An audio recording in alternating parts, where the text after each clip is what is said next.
Welcome to the League of Legends Patch Preview. I'm Freak and I'm here with Morello, lead champion designer.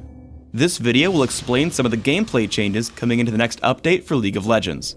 While it does not cover every single change, it will explain the thought process behind some of our decisions. We think Rammus is a little overpowered, specifically as a rapidly ganking jungler. To combat this, Rammus is getting a couple of nerfs to his base damage and base armor. We're also making a usability improvement to Powerball. Why these changes? Base stats are kind of the easiest thing to hit about a champion's power without hitting how fun they are or hitting their gameplay. This will allow us to nerf his jungle speed while leaving him intact from a tank and initiator role. What we're doing with Powerball is a little quality of life improvement. Now, when you right click on a target, you'll go up and collide with them instead of kind of sitting there spinning uselessly next to them. Shaco's early game damage is a little too high and it's making it too hard for players to escape his ganks. But on the other hand, his late game scaling is really poor and makes him drop off when he should remain strong. In this patch, we're converting the 0.5 base AD ratio into a 1.0 bonus AD ratio and slightly increasing the base damage on 2-Shiv Poison. What's going to happen to Shaco as a result? Shaco's very strong early game always made it very risky to buff his damage scaling because he would just snowball out of control. Now his damage scaling should be in a good spot and make him much more viable late game when he's built a lot of damage items. We think this is pretty important because Shaco's an assassin. He's the kind of character you pick if you want to kill people and do damage. Buying damage and having it not be rewarding is just not very fun.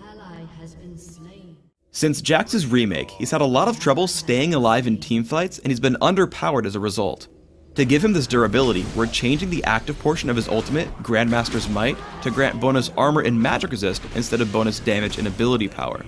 How's this going to work out for Jax? Jax really needs that burst survivability to function in a teamfight. Getting that survivability will require more skill and timing than the old pre-Jax remake passive that was just on all the time. This has a couple of cool extra advantages as well. For example, Jax can go back to that full offense glass cannon build and is still viable based on this ultimate scaling on both AD and AP. Since attack damage converts into armor and ability power converts into magic resistance, Jax can go ahead and tailor his offense based on what the enemy is using. For example, he can now stack AP against a mage-heavy team to have the MR he needs to fight that team. Aurelia's health sustain makes her immovable in lane and results in her being a bit overpowered. To lower the sustain, we have two changes coming. First, the passive health regain on He10 style is going down, but increases back to its current value while active. Second, the cooldown on her ultimate, Transcendent Blades, is going up. What's going to happen to Aurelia? This change allows us to hit her health sustain when last hitting minions without affecting her ability to fight enemy champions. Since you typically activate He10 style only when fighting champions, this lets you have similar power when fighting an enemy champion, but it keeps the lane sustain down. The cooldown change has a similar goal. Now Aurelia has to make a harder choice between using her ultimate to clear out a minion wave and get some health back, or using it when fighting a champion straight up. At the end of the day, we like how Aurelia fights champions, but we just wanted to get her lane sustain down, and these changes address that specifically. Lifesteal in the game is preventing a lot of action because champions are returning to full health through lifesteal too quickly. As a result, we're nerfing the lifesteal values on Vampiric Scepter, Wriggle's Lantern, and the Bloodthirster. Why are we targeting these items? Vampiric Scepter and Wriggle's Lantern didn't take a lot of investment to get a lot of lane sustain power and lifesteal early game alongside your normal build. On the other hand, we're not touching Doran's Blade because it gives the right amount of lifesteal versus the money you spend. The Bloodthirster nerf is addressing the same problem in the rest of the game. Champions could disengage and find a errant jungle camp or minion wave and return it to fight at almost full health.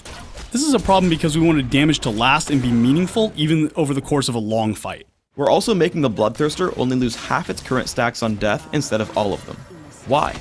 We wanted it to be better for attack damage assassins like Pantheon and Talon. With Bloodthirster being so important for him, losing 40 attack damage every time they died was really holding him back.